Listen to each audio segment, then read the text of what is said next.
But first, the battle to protect women's sport has really come to the fore in recent days as the world watched on as Angela Carini abandoned her fight against the Algerian boxer Iman Khalif after just 46 seconds. Since this bout, Khalif's gone on to win in the quarterfinals and is now guaranteed an Olympic medal.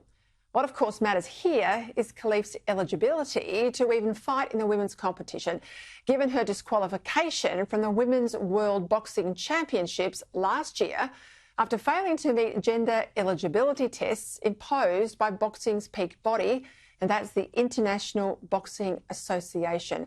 The president of IBA has alleged the test results show that Khalif carried the male XY chromosomes and said at the time, we identified a number of athletes who tried to trick their colleagues by posing as women.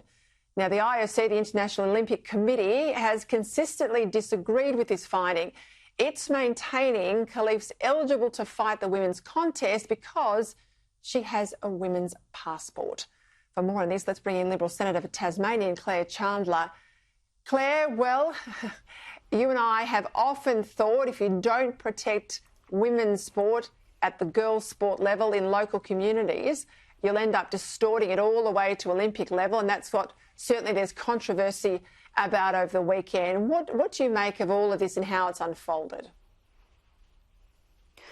Well, you're exactly right, Peter, and I'm sure I've been on your program many times over the years talking about the fact that it would take a female athlete getting injured by a male athlete for the world, the sporting world in particular, to really sit up and listen and examine closely here what is going on. But what is going on isn't particularly complex. The International Olympic Committee has failed to guarantee that women's sport is for biological women, for females. If they had maintained that rule right from the get-go, then we wouldn't be in a situation and they wouldn't be tying themselves in knots as they currently are, trying to defend the frankly indefensible, which is that a male is competing in the women's boxing tournament and, like you say, will now get a medal. So we've seen the safety element of this play out in recent days, looking at the way that Angela Carini was injured in that match and forfeited that match. We're about to see the fairness element play out as well, because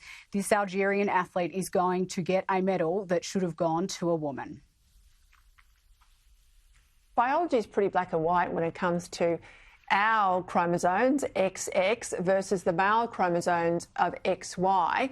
If what's reported is accurate out of the Boxing Federation, if this Algerian boxer does have XY, well, it's cut and dried, and we're all sitting around the world watching a male beat up on a woman, that if this was happening in the street, we'd call it domestic violence and demand there be an arrest.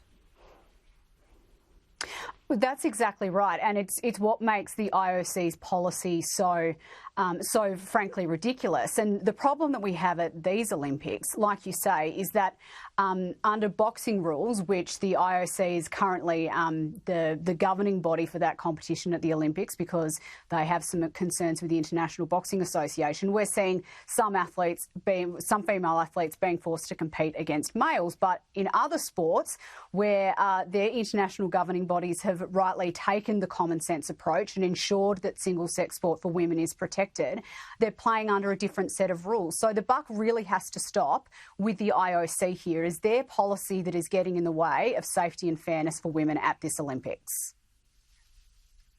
Let's stay on women's sports, because there's a report today that applicants for the Albanese government's $200 million Play Our Way grants program are yet to get any funding. Now, this was said to be a game changer for women and girls sports. It was announced with a lot of fanfare around the time of the Matildas' big wins last year, all about getting women to increase their participation.